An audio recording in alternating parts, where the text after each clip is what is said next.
ओम नमो भगवते वासुदेवाय। मार्गशीर्ष महात्म 16वां अध्याय। भगवान ब्रह्मा जी से कहने लगे कि हे चतुर्भुज, प्रसन्न चित्त होकर सुनिए। अब ध्यान का वर्णन करूंगा, जिस ध्यान के सुनने मात्र से मनुष्य पृथ्वी पर सौभाग्य को प्राप्त होता है।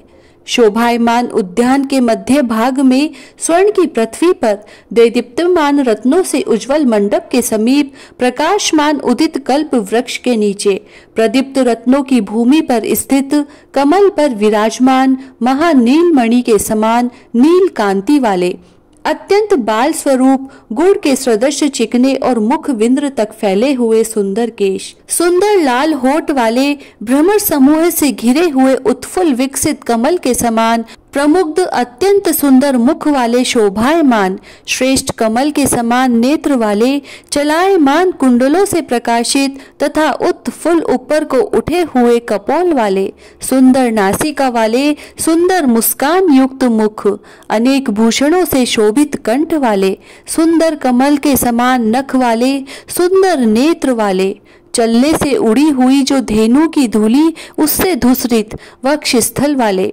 सुंदर पुष्ट अंग वाले स्वर्ण समान कांतिमान कटी और दोनों जंघाओं से सुंदर शब्दायमान करधनी वाले, हंसने वाले टुपरिया पुष्प की कांति के समान कमल रूपी हाथ और पैरों की उदार कांति से शोभायमान, दक्षिण हाथ में खीर तथा बाएं हाथ में नूतन श्रेष्ठ नवनीत मक्खन धारण करने वाले, पृथ्वी के भारभूत जो देवताओं के शत्रु समूह उनके लिए अग्नि रूप पूतना आदि के वध में प्रवृत्त प्रभु गोपिका और गोप समूह से युक्त, इंद्रादिक देवताओं से पूजित देवताओं के भी देव भक्ति से नम्र होकर शेष व्रज आदिकों के साथ प्रातः काल के समय उन श्री कृष्ण का स्मरण और पूजन कर श्वेत कमल मक्खन दूध दही आदि के बने पदार्थों को अर्पण करके श्री कृष्ण को प्रसन्न करें।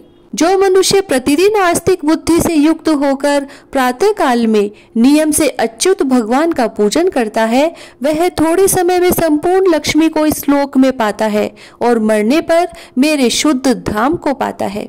हे पुत्र, पहले जो मैंने लोगों के मन को हरने वाला श्रीमान दामोदर के नाम से मंत्र कहा है, उसके अधिकारियों को सुनिए। हे सूत, यह मंत्र राज है, इसे अयोग्य को नहीं देना चाहिए। यह शीघ्र सिद्धि देने वाला रहस्य है, इसकी रक्षा यत्न पूर्वक करनी चाहिए।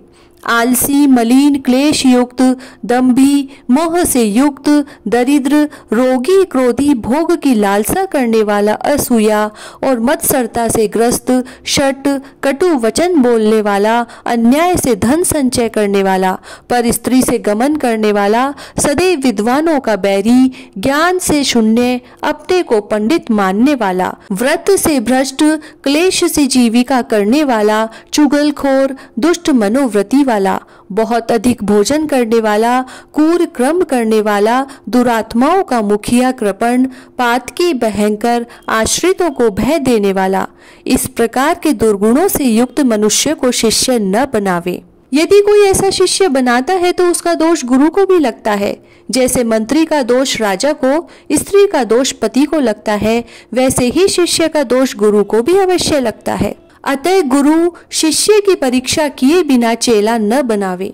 जो शरीर मन और वचन से गुरु की सेवा में लगा रहता है, जो चोरी के कर्म से रहित है, जो आस्तिक बुद्धि वाला है, मोक्ष प्राप्ति के लिए उद्योग करता है, ब्रह्मचर्य में नित्य रत रहता है, दृढ़ व्रत संकल्प से युक्त है, प्रसन्न मन रहता है, शुद्र है, शठता से रहित है, कपट रहित है, परोपकार में लगा रहता है, स्वार्थी नहीं है, अपने तन मन और धन से गुरु को प्रसन्न करने वाला है, जो आश्रितों को प्रसन्न करने वाला और पवित्र है। इन गुणों से युक्त शिष्य को मंत्र देना चाहिए, दूसरों को नहीं। जो अयोग्य शिष्य को मंत्र देता है, उसको देवता का श्राप लगता है। अब मैं गुरु का लक्षण भी कहता हूँ। जो मुझ में चित्त रखता है, शांत चित्त है, क्रोध रहित है, सबका मित्र है, श्रेष्ठ और लोक व्यवहार में समदर्शी है, वह गुरु कहा जाता है। जो वैष्णवों को मानता है नित्य ही मेरी कथा में लीन रहता है और सदा मेरे उत्सव में रहता है, कृपा का सागर है, पूर्ण मनोरथ है, समस्त जीवों का उपकार करने वाला है, स्वयं सब प्रकार से निष्प्रह है, सिद्ध है, समस्त विद्या का पंडित है, समस्त संदेहों को दूर करने वाला है, आलस्य रहित है, श्रेष्ठ है, लोगों का मान्य है, ब्राह्मण है, समस्त भूत भविष्य और वर्तमान को जानने वाला है और जो सब पर अनुग्रह करने वाला है।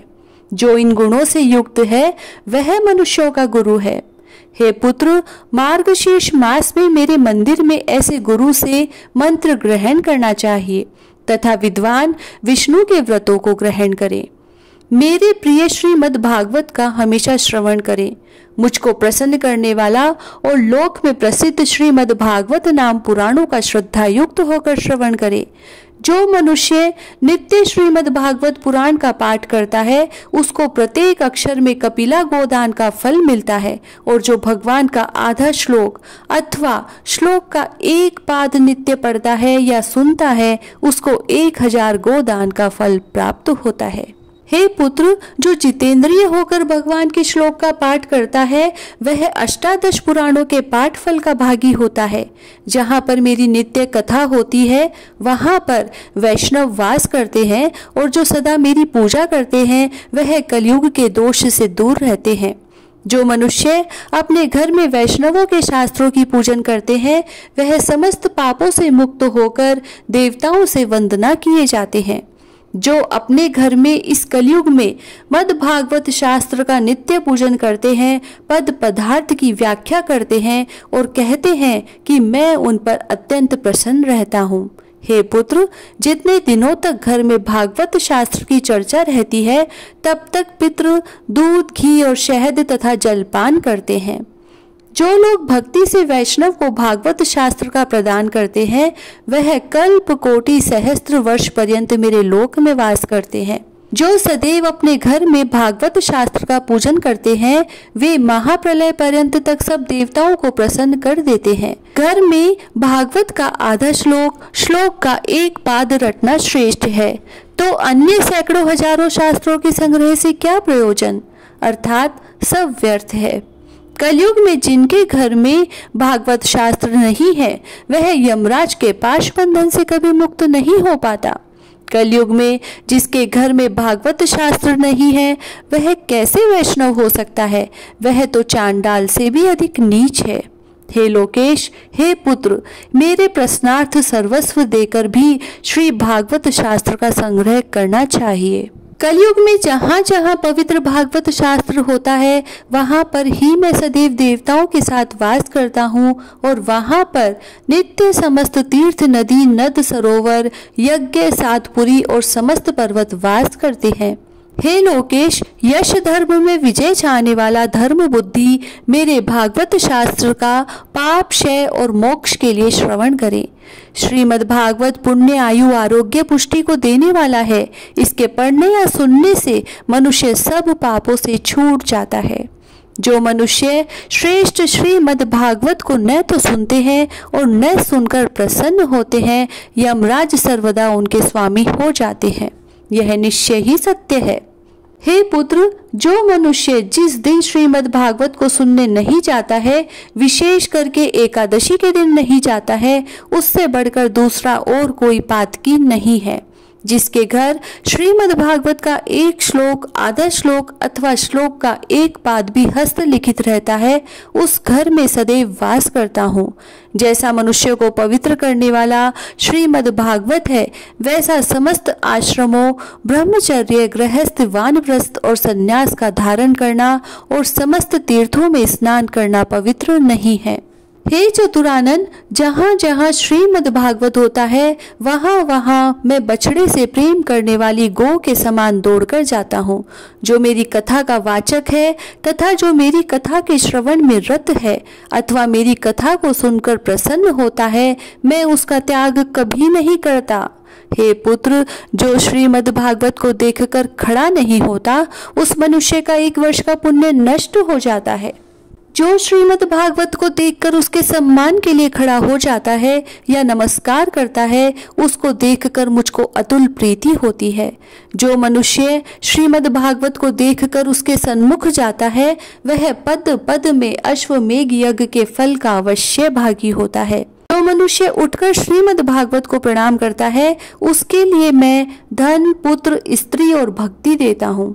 हे पुत्र, जो अत्युत्तम उपचारों से, सामग्रियों से श्रीमद् भागवत को भक्ति से सुनते हैं, उनके मैं वशीभूत हो जाता हूँ।